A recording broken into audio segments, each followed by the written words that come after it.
Meta nhar it-tlieta li għadda l-Oppożizzjoni reġgħet għażlet li tibbojkottja s-seduta parlamentari għax m'għaddix tagħha, quddiem il-Kameras id-Deputati Nazzjonalisti ħarġu l-barra mal-kap Bernard Grech.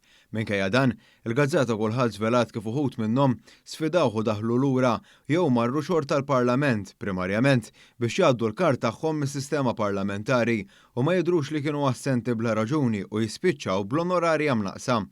Il-kulħadd irrappurtat li biex il-mossa politika tidher fuq it-television, kulħadd qabad il-basket u der jikkopera. Minkejja dan kien hemm min bil-kwiet reġa' daħal x'ħin ikkalmaw l-affarijiet.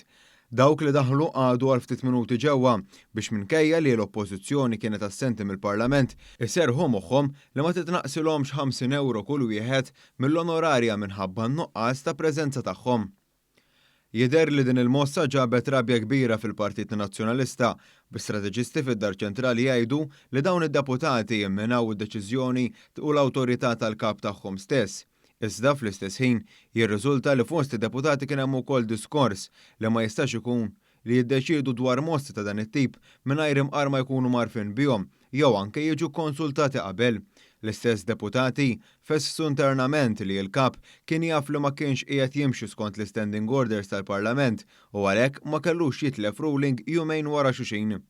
Sorsi fid-Dar Ċentrali qalu li mhux sinjal tajjeb li l-kap tal-Oppożizzjoni jumejn wara xulxin wera li lanqas il-bażiku ta' kif jaħdem il-Parlament ma jaf.